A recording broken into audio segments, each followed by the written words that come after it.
Fumigation is the best way to protect your home from termites. True, it takes some prep work on your end, but once it's done and over with, so are all those nasty invaders. That's because fumigation reaches everywhere in the house, including hidden, hard-to-reach spaces, such as attics and behind walls. It even penetrates into wood, so there's nowhere for termites or other bugs to hide. To start, let's talk about what you need to do to get your home ready. Remember, proper preparation is important and helps ensure your fumigation stays on schedule. In addition to this video, there's also a helpful checklist filled with a lot of great information available at fumigationfacts.com.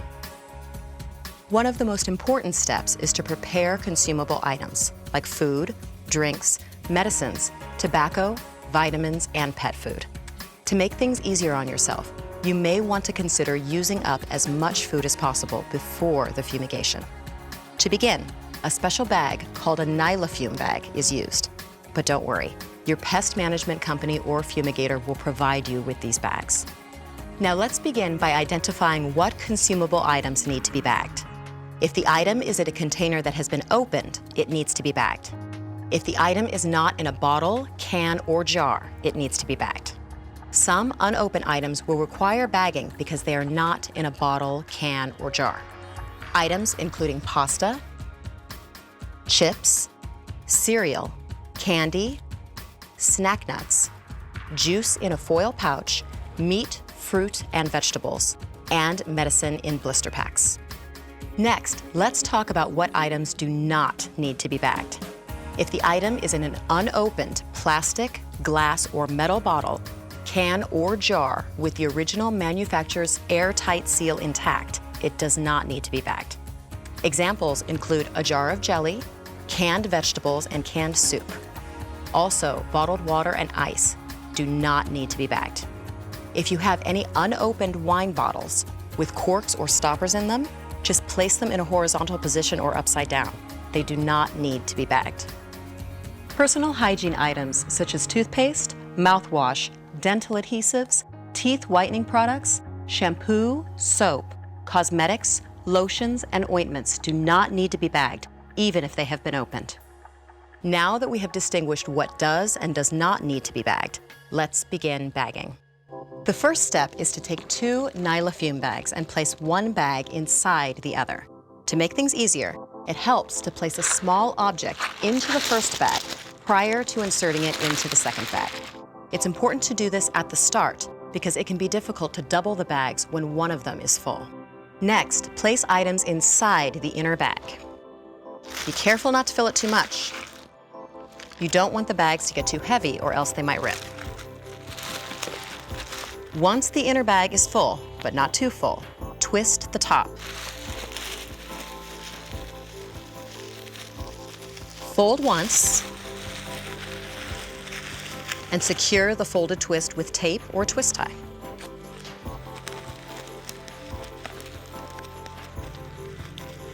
After the inner bag is sealed, twist the outer bag.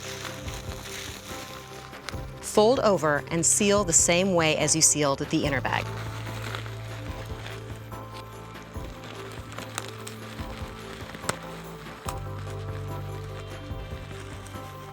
Finish up by checking for any air leaks. Just press down lightly on the sides of the bag while you listen and feel for any air escaping. For any items that need to stay in the refrigerator or freezer, you may need to remove one or more shelves in order for the bags to fit. Now that we're done bagging the consumables, let's talk about preparing your mattress. If your mattress has a waterproof cover, you'll need to unzip it. Do the same thing to any of the waterproof covers in your pillows. Any mattress with a waterproof covering must be taken out of the house unless the cover can be opened or it has vents. This includes any baby mattresses or changing pads. Do you have a waterbed? Don't worry, there's no need to drain it or remove it. Now that your mattress is ready and you've bagged everything that needs bagging, the next thing to do is go through each room and open every door and every drawer. That way the fumigant can reach every nook and cranny. Now, let's get the outside of your house ready. Your pest management company or fumigator will need electricity and water. If your home is connected to a gas line, it will need to be turned off for the fumigation. Depending on where you live, the gas company may need to do this, and advance notice is necessary to schedule an appointment. Be sure to ask the pest management company for details about turning off your gas line.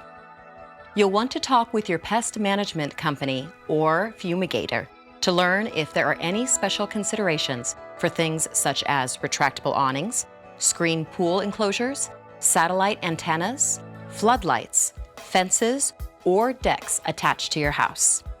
The day before your fumigation, it's recommended you give a good watering to any soil and plants within 18 inches of your foundation. This helps protect the area while your house is tented and being fumigated. Speaking of plants, you'll have to remove all your indoor houseplants too. You can follow up with your pest management company or fumigator on any plant or exterior prep that is specific to your home that may need to be done before the day of fumigation. Make arrangements for boarding your indoor and outdoor pets if you're not taking them with you during the fumigation. This includes removing outdoor domestic cats to prevent them from trying to hide under the fumigation tent that will be used to cover your house. The last thing you need to do takes place on the day of your fumigation.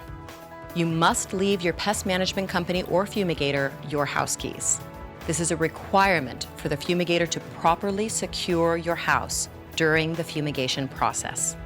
If any cars are being left at the property, you will need to make arrangements with the pest management company or fumigator. Follow these steps and you'll be all ready for your home's fumigation. And as I mentioned earlier, there's a helpful checklist filled with a lot of great information available for download at fumigationfacts.com. Any additional concerns or questions should be discussed with your pest management company or fumigator prior to the day of fumigation. When you return home after the fumigation, don't be surprised to find all doors and drawers still open. It is not necessary to wash dishes, linens, or clothing. That's it. In just a few days, your home will be termite-free, and you'll have the peace of mind that comes from choosing fumigation, the only termite treatment that kills 100% of drywood termites and protects your home from the damage they can cause.